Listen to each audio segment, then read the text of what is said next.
பரீட்சை நேரத்தில் நல்ல ஞாபக சக்தி திறனை மேம்படுத்த தினமும் 1 சாப்பிட வைங்க போதும். அதுக்கு வாணலில் 1 கப் அளவுக்கு பச்சை வேர்க்கடலையை சேர்த்து நல்லா வறுத்து பிளேட்டில் மாற்றி ஆற விட்டுடுங்க. இப்போ அதே வாணலில் 1 கப் அளவுக்கு வெள்ளை எள்ளு சேர்த்துக்கங்க. கருப்பு எள்ளு இருந்தாலும் சேர்த்துக்கலாம். எள்ளு நல்லா பொரிஞ்சு வர்ற அளவுக்கு வறுத்துக்கங்க.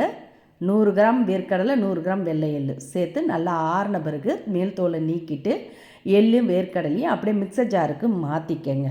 இது மாதிரி மிக்சர் ஜாரில் மாற்றிட்டு இதோட 2 டேபிள் ஸ்பூன் அளவுக்கு உலர்ந்த திராட்சை, கருப்பு திராட்சை இருந்தால் கூட நீங்கள் சேர்த்துக்கலாம். சேர்த்து 2-3 பல்ஸ் மூடு விட்டு கொரகொரப்பாக அரைச்சிக்கோங்க. ரொம்ப கொரகொரப்பாகவும் இல்லாமல் ரொம்ப நைஸாகவும் இல்லாமல் லைட்டாக கொரகொரப்பாக அரைச்சி எடுத்துக்கோங்க. இப்போ இதோடு சேர்க்கறதுக்கு வாணலில் 1.5 கப் அளவுக்கு பொடிச்ச வெல்லம், 2 டேபிள் ஸ்பூன் அளவுக்கு தண்ணி முழுகிற அளவுக்கு சேர்த்து கரைஞ்சதும் வடிகட்டி சேர்த்து கொதிக்க விடுங்க. சிறு கம்பி பதம் வந்ததும் அடுப்பு ஆஃப் பண்ணிவிட்டு இதில் அரைச்சி எடுத்த மிக்சிங்கை சேர்த்துக்கங்க. கூடவே ஒரு சிட்டிகை உப்பு, 1/2 டீஸ்பூன் ஏலக்காய் பொடி சேர்த்து நல்லா வெள்ளைப்பாகில் கலந்துக்கங்க.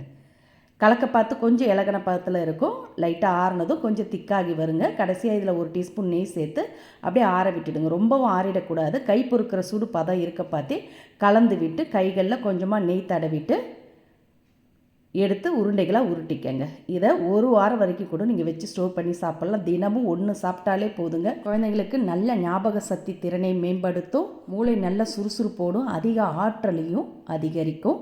இதை பெரியவங்களும் சாப்பிட்லாம். உடம்புக்கு வேண்டிய அனைத்து சத்துக்களும் கிடைக்கும். கண்டிப்பாக ட்ரை பண்ணிப்பார்.